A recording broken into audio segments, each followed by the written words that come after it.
Hey everyone, Maury Curtis Dunbar here. Welcome back to Painted Studio on a beautiful Wednesday. It's October 14th. We're in the studio working on fun projects.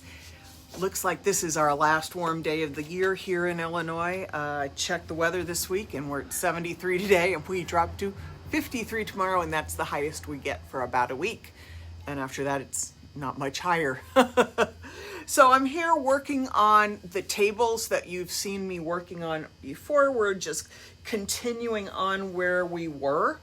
And I thought I'd share with you the continuation process, and then we can talk about some other stuff that's going on here at the studio.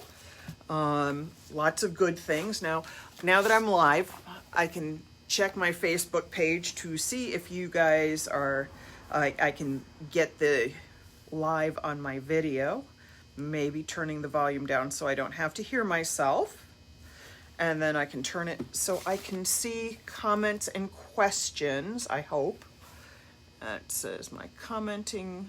There we go. Now I can see and we can move forward. Hey Jennifer, nice to see you. All right, so we're going to aim the camera down. You can see this is the table we were working on earlier. I've done a little more pattern development, but not much. Now let's see if I was smart and left my set coat clear over here, and I don't think I categorized myself as smart today because I left it about 5 feet away. Hang on a second. Okay, so here we are back at the tabletop. You can see I've added a little more, but not a ton. So I'm gonna turn this towards me so I can reach it. And this is my end spot right here. And as you might remember from our earlier videos, this is hand printed and specialty papers decoupaged on to the tabletop. We are using Set Coat Clear as our decoupage medium. I find it is better than any other product for adhering and penetrating the paper that allows it to adhere to the surface better. And you see I get touching up right there. I had a little lift spot. And all these pieces of paper I sat and cut myself because I am out of my mind, quite frankly. So I'm just doing this sort of continuous snaky line around here and filling in places, just kind of creating this long conga line of shapes. And I got asked the other day, how will I know it's done? I said, when it tells me it's done. I know that's a vague answer, but that's the most honest answer. I don't know something's done until I look at it and it says to me that it's done.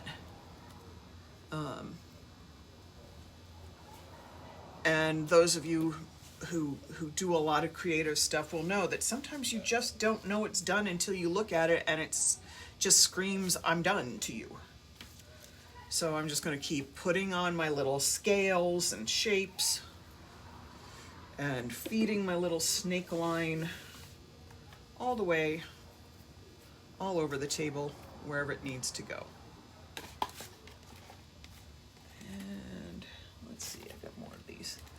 And when and if I run out of all of this paper, I just cut more, but more likely I'll run out of table before I run out of paper because I've cut a lot. And I'm not aiming for 100% coverage with this, so the paper will go a long way.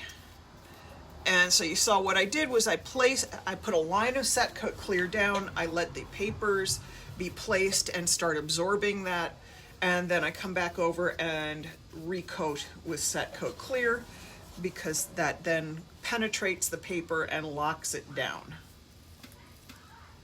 I'm putting another generous swipe of this here where I had it before. And I can kind of crank on this really hard if I'm not talking, and I'm just sort of got a movie playing in the background, and I let my mind wander and just kind of go with whatever this wants to do. And yeah, I get a lot done. All of a sudden I'll look up and say, wow, I did like a mile of paper.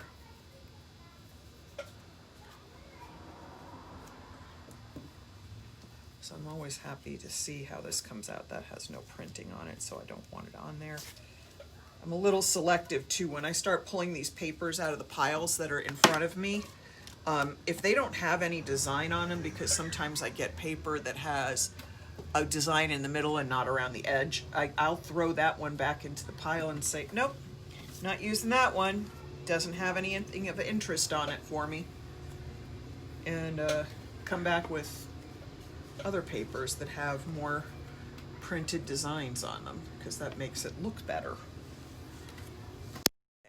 Somebody was calling me. I thought I turned my phone off, but clearly I didn't. Sorry about that, everybody. Let me,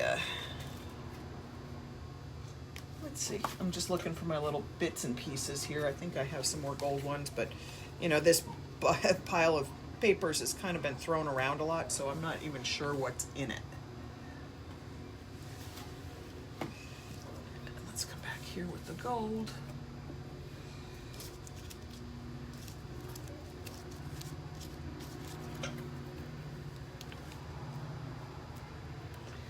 And then a little more set coat clear to anchor the whole thing down.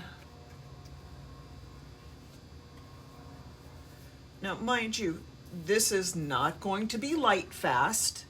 These papers are not designed to be that way. So even if I put a UV protectant top coat on this, I still wouldn't put it outside, because while they'll fade slower, they're still the papers are still going to fade. All right, let's take a little more set coat and work our way through there.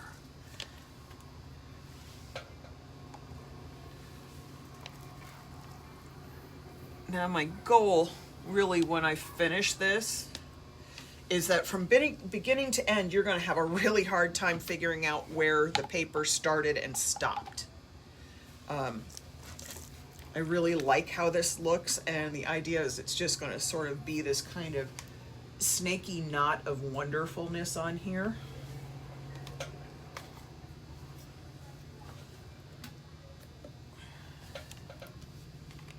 And I think it's going to create a really lovely background texture.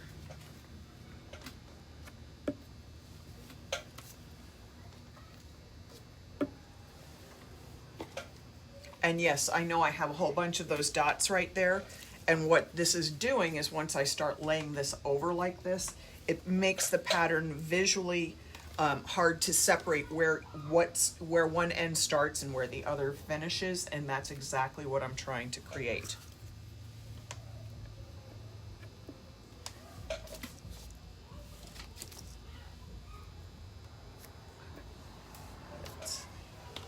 Had all of my back door was open today, and the breeze came in and blew all of this all over the studio. I was chasing down triangles of paper everywhere.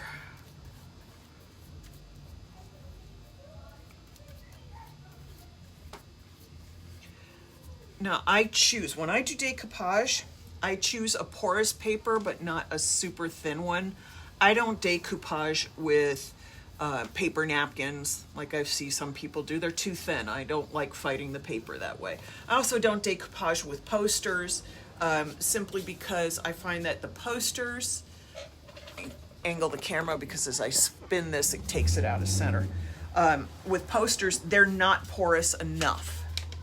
Let's see if I can get this. I want to look and see where you all are reading this on the camera so I can see the paper. And when they're not porous, I find I have more trouble with the buckling and bubbling than I do with a porous paper. So I really choose my papers very specifically.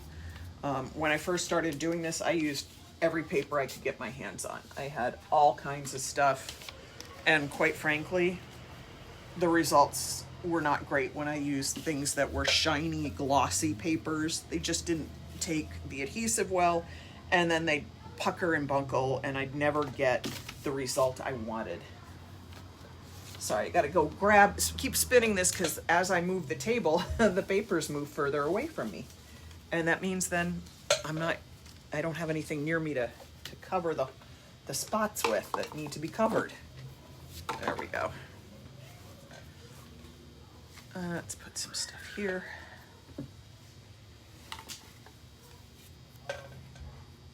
There's that one. And let's see. I'm not counting to get any specific number of scales in a row. I'm trying really hard to be random. And it is very hard for people to be random. People by their nature want to be orderly and want to do things that are in a row or in a line. And so you'll find that like if you were doing something and you're trying to be random and all of a sudden you look back and it's got perfectly uniform, that's because that's what people do. They want to apply things in a way that automatically becomes symmetrical. So it's a little challenging sometimes to maintain the idea of random. And see right here, I have a spot that I love. I have the triangles pointed this way here, and I have them pointed this way here. So I've got some nice contrasting in pattern. Rima says, talk to me, woman. I don't know what she says that about. I'll have to go look at the pad to see what that was all about, but yep. All right. And see, now I can slide some paper where I have some of those funny gaps that I didn't like. A little piece of paper right there makes that go away. Just a little spot.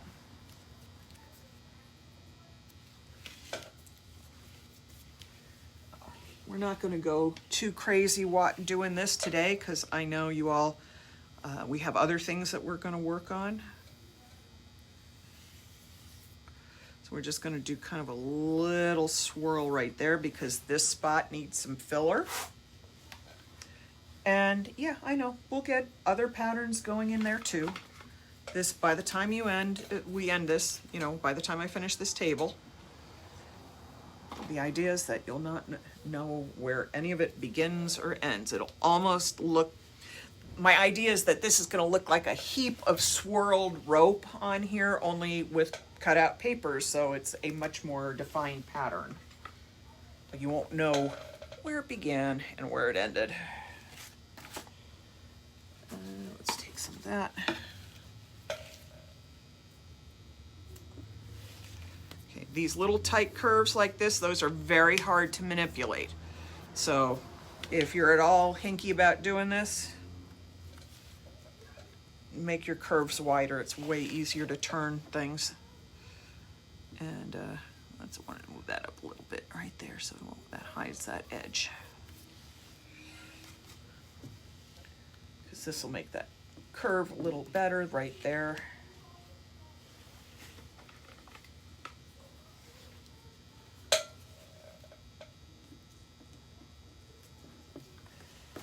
Yay! I love the way this is coming out. I'm very excited by this. Let's shift that a little bit. Somebody says, how do I know if everything's laying the way I want it? I don't know. I just look at it. If it's not right, then it's not the way I want it. Sometimes some of the answers to questions are, it's not right until you see it and it looks right.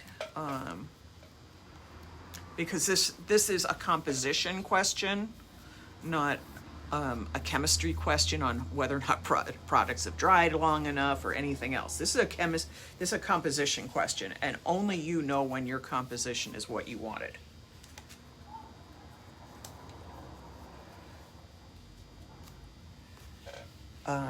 So I started a new group, and I'll flip the page up the camera up in a second to talk to you about it as soon as I get through this little spot right there.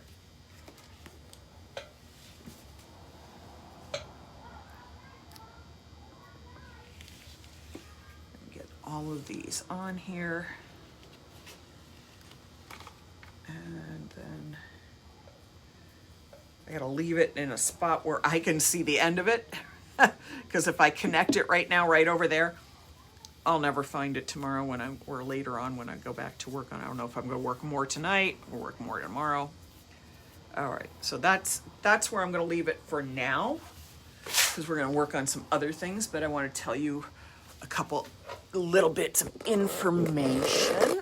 Oh, sorry. Rima, I know, I can't figure out what until I figure out what I'm doing too. Sorry. Sorry about the bobbling tripod right there. It's on a gooseneck. So I'm going to scroll down, see if I missed any questions. Fortunately, I don't see any. I think everybody's kind of in there. So it's great to see you all here. I appreciate it. Now, I started a new group today. It's called Painted Wonderful. So this is a group where you can post all your wonderful creative projects. If you have a business and you're have a sale going, you can post links there. If you're sharing something from your own website and you're selling it there, you can share the link. The only thing is that there is no sales in the group itself. So there won't be, you can post something for sale for 25 bucks. No, we're not doing that. But if you are selling it, you can post it and post the link to it, just not the price, because we're not selling in the group. But it's for everything. It's from rooms to walls to floors to ceilings to buildings to murals to decorative pieces to furniture to paintings to the tiniest little sculptures.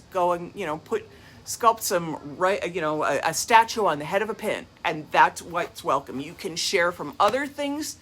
You can share from other groups that you're a part of if they're allowing shares, as long as you credit the artist. You can share beautiful works of art that you see from museum groups. This is a group for painted wonderful things. It's really just an inspiration group. It's to share. It's to show the love of creativity.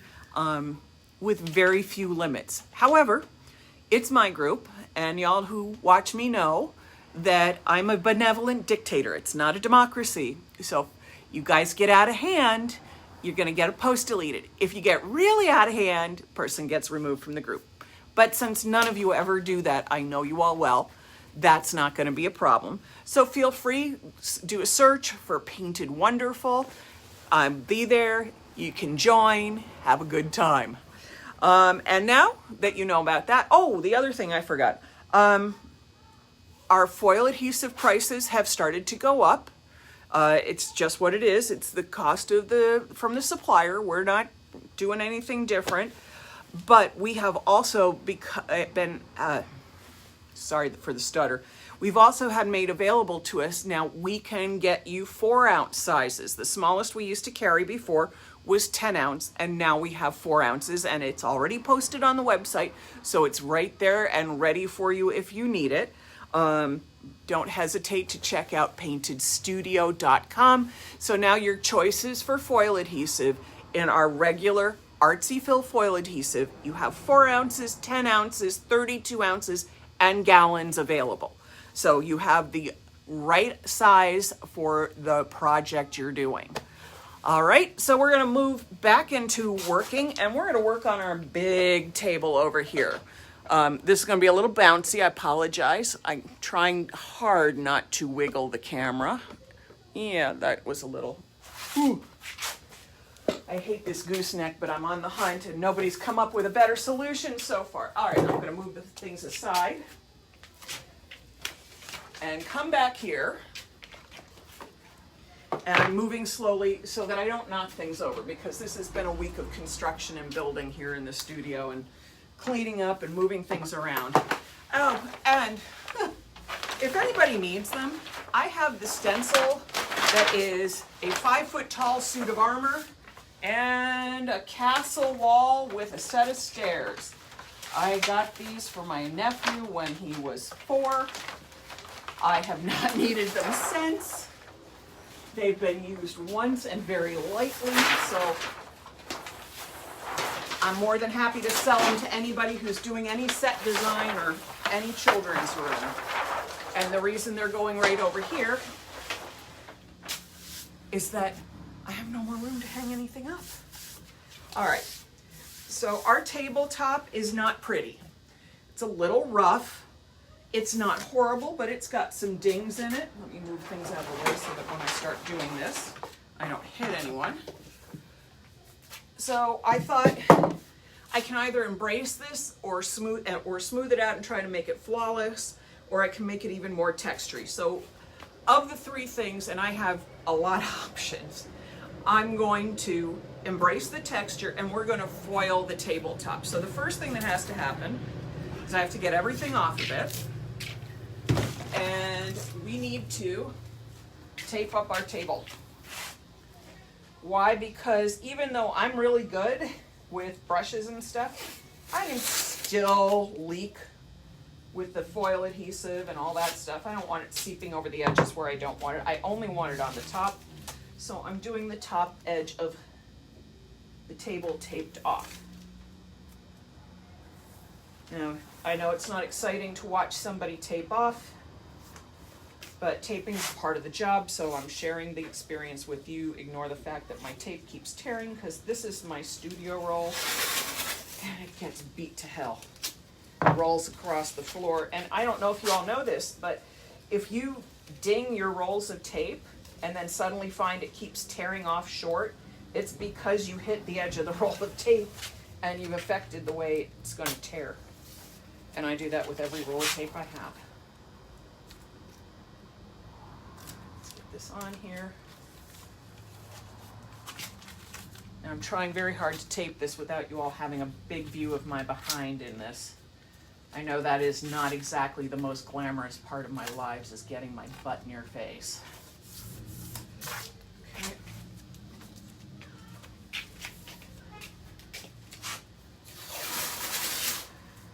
Normally I might just roll the roll of tape along here and tear it, but this is a bigger roll, and I find that I have a little more control if I tear it off in pieces and then overlap at the edges.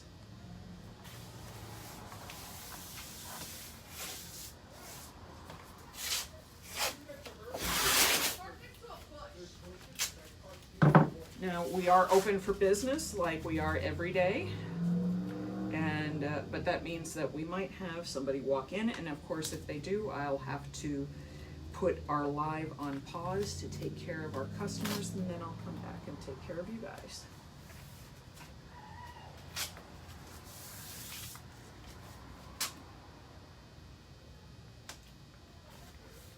Now, some days taping is quick, some days taping's really, really complicated. Fortunately, this is the table, even though it's a little dinged up, has good clean edges, so taping off isn't hard.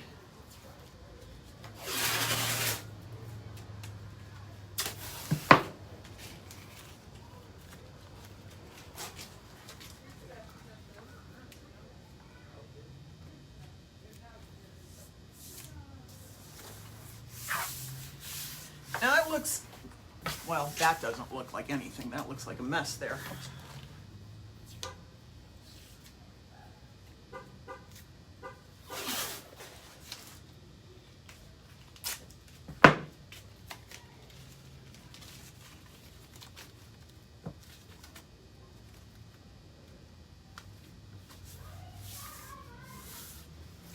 Okay, so that looks reasonably taped off, but I will tell you it's not, and I'll show you why. I didn't burnish the edges of my tape very hard, meaning I didn't rub along here to make sure it was sealed snug so that when I put product on here it doesn't seep under. So you can use a finger, you can use a rag, you can use, some people I know have used a back of the spoon. I use my fingernail wrapped in a rag so I don't kill my fingers. And I burnish along the edges. And I make sure that my tape is sealed snug. And if it's not, or if it's lifting somewhere and I need a fresh piece of tape, I'll go back.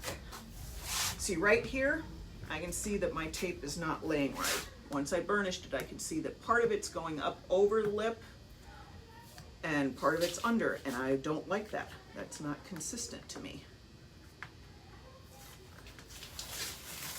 And you can't always see that until you've burnished your tape. So I gotta shift my tape down a little bit.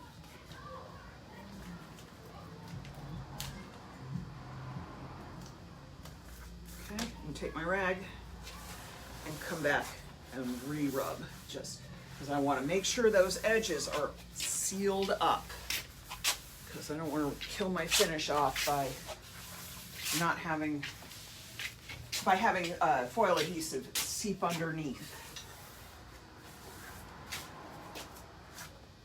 All right, there we go. And the next thing we're going to do, now you all know there's lots of ways to apply foil adhesive. You can roll it on, you can brush it on, spraying you can do, but it's not easy because it's a thicker product. But if you're going to roll it, you have to be aware of your nap length. So you can use a regular roller that will give you a little bit of dimpling. We're going to use a velvet nap roller today, and that will give us a little less dimpling, a little less of that stippled texture that happens with rollers. Now, a velour roller does not hold a lot of product on it. And the other thing to know is when you're doing something like this and you have a little mini whiz roller, dampen the roller, go take it to the sink, run it under water, blot it with towels, and then whack it until you don't get any liquid flying out of it. And what that does is it prevents all your product from sucking in all the way to the core and then wasting it. It helps keep it spread more evenly, and your product doesn't dry up at the core while you're still trying to roll it out. And by the core, I mean the center of your roller. So I'm just taking this and rolling it all over the place right now. At this very second, I'm more concerned with my coverage than I am if I have any lap lines. I'll take care of that shortly. I want 100% coverage.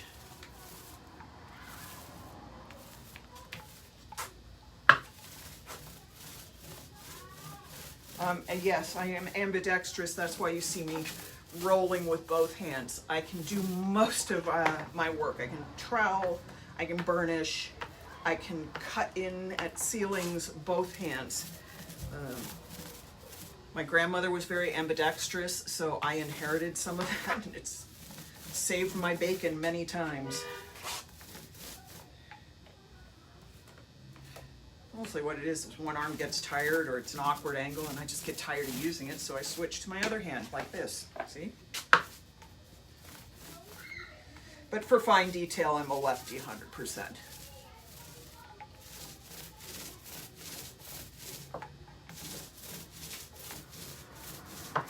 So now you can see I've got a lot of roller tread marks all over my surface.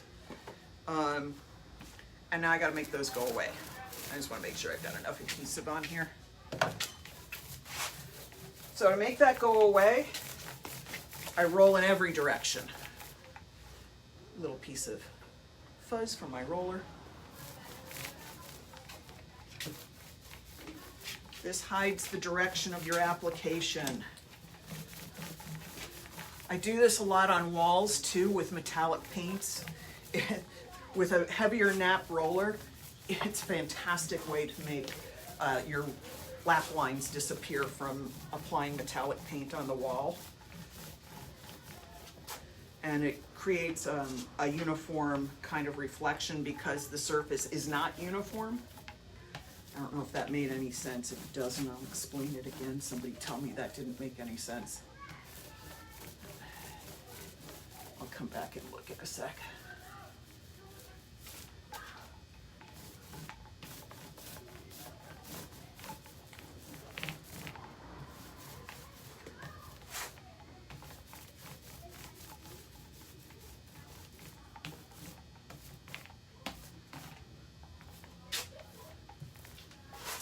going back and checking for anything that would look like a heavy roller line here, or if looks like I skipped a spot, because I don't really want to have to foil it twice. Okay, so I've got that rolled randomly and evenly across the entire surface. And then we're going to let that sit up and, oops, sorry, I'm catching my clothes on my skirt. On my stool. So then we're going to let that set up and cure for at least an hour. I probably will leave this alone until tomorrow, and we'll foil the top of this during the lives tomorrow. Why? Because I know I'll have given it a chance to get a nice firm tack. Nobody's going to be in here except me, so nobody will be touching it. I don't have to worry about that top and having any coming in and like setting something on it. It'll be me tomorrow, I know. I'll forget I've done it and then come in and put my coffee on it. But tomorrow we'll do the foiling on the top. And so I think I covered everything with you. Jennifer, thank you for popping by. I know you have to run. So here's what we covered today. We covered how I'm working the small table pattern, the products I'm using there. Covered that we now have, while the price has gone up on our Artsyville foil adhesive, that's not something we have any control over. It's what happens. It's a pass down cost, but we have been able to get smaller sizes so that we're still able to stay within budget friendly within everybody's choice of budget sizing. And you can order it right now. It's on the website.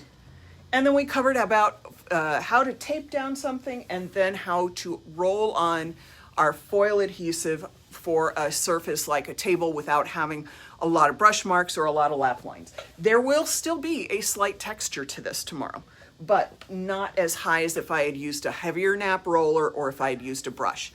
All right, everybody, I think that covers it all. Thank you for popping in with me. We're just working on projects. I'll probably finish up here with you and go back to working on my little table here, and hopefully if I can get it done today, we can get to the next step tomorrow. All right, everyone, have a good one. Talk to you soon. Bye-bye.